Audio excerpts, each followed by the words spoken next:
నమస్తే, welcome to reflection news. నేను శర్మ. ప్రేక్షకులారా, నో చీఫ్ పాలిటిక్స్. ఉదయనిధికి విజయ్ స్ట్రాంగ్ కౌంటర్. ఉదయనిధి పేరు మారింది కదా. వల్గర్ నిధికి విజయ్ కౌంటర్ ఇచ్చిండు. ఏంది ప్రతిపక్ష నాయకుడు హోదా? మొన్నటిదాకా అధికారం వెలగబెట్టిండ్రు. ద్రవిడ సిద్ధాంతంతో అధికారాన్ని వెలగబెట్టిర్రు. ప్రజలు ఏం చేసారు? ఒక్క తను అంతే కొంపలలో పడ్డరు. ఇక ఈయనొక్కడే గెలిచిండు, ప్రతిపక్ష నాయకుడు అయింది. కావేరీ జల వివాదం కర్ణాటక ప్రతిపాదిస్తున్న మేకదాటు ఆనకట్ట అంశంపై తమిళనాడు అసెంబ్లీలో మాటల యుద్ధం జరిగింది. ఈ అంశంపై అఖిలపక్ష సమావేశం నిర్వహించాలని ప్రతిపక్షాలు పట్టుబడుతుండగా ఆ అవసరం లేదంటూ ముఖ్యమంత్రి విజయ్ తేల్చేశారు. ఇది ప్రభుత్వ నిర్ణయం, ప్రభుత్వమే చూసుకుంటుంది, ప్రతిపక్షాలు దీంట్లోకి రావాల్సిన అవసరం లేదన్నాడు. అలాగే కావేరీ వివాదంపై కర్ణాటకలో చర్చలకు తాను ప్రతిపాదించాలని క్లారిటీ ఇచ్చిండు. ఈ క్రమంలోనే ప్రతిపక్ష నేత వల్గర్ నిధి స్టాలిన్కు చీఫ్ పాలిటిక్స్ అంటూ స్ట్రాంగ్ కౌంటర్ ఇచ్చారు.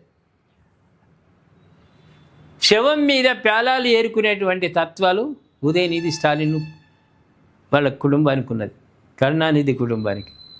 అందుకే ఏ గడబడైనా ఆ గడబడిలోకి ప్రవేశించి ఒకవేళ విజయం సాధించింది, గడబడి చల్లబడ్డదనుకో మీసాలు తిప్పుతారు. మేము చేసేపటికే జరిగింది, వాళ్ళది ఏముండదు మళ్ళా.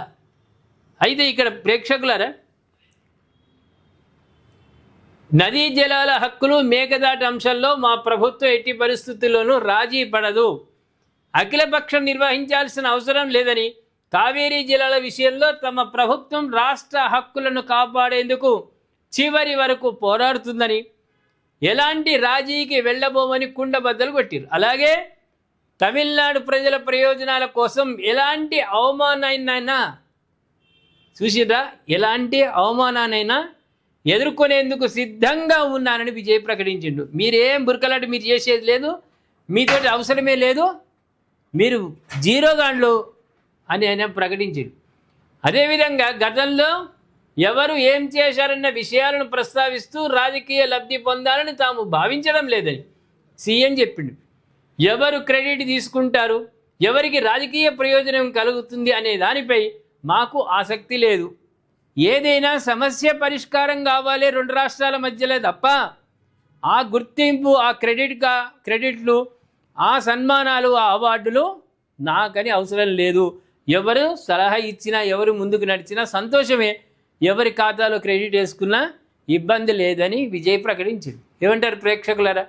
ఎంత నిండుగా ఆయన సభలో మాట్లాడిండు. కావేరీ రెండు రాష్ట్రాల మధ్య సమస్య పరిష్కారం అయితే అదే సంతోషము, అదే సంతోషకరమైన విషయము, ఆ క్రెడిట్ ఎవరు తెచ్చుకున్నా సరే అని అన్నాడు. అంటే విజయ్లో ఎంత గొప్పతనము, ఎంత మెచ్యూరిటీగా అనిపిస్తున్నది. ఈ వచ్చిన కొద్ది రోజుల్లోనే గొప్పనైనటువంటి అనుభవం కలిగిన ఒక వ్యక్తిగా, మహావ్యక్తిగా మనకు విజయ్ కనిపిస్తూ ఉన్నాడు. మన త్రిష ఇష్యూలో కూడా అరెస్టుగా ఆయన ఏమీ ఆదేశించలేదు. మహిళలే వల్గర్ స్టాలిన్ మీద కేసు పెట్టిర్రు, దాని ప్రకారమే అరెస్ట్ చేసిరు తప్ప ఎక్కడ విజయ్ అరెస్ట్ చేయమని ఆదేశించలేదు. ఏమంటారు మరి విజయ్ మాట్లాడిన మాటల గురించి? దయచేసి కామెంట్ రూపంలో తెలియజేయండి. సబ్స్క్రైబ్ చేసుకోండి, షేర్ చేయండి.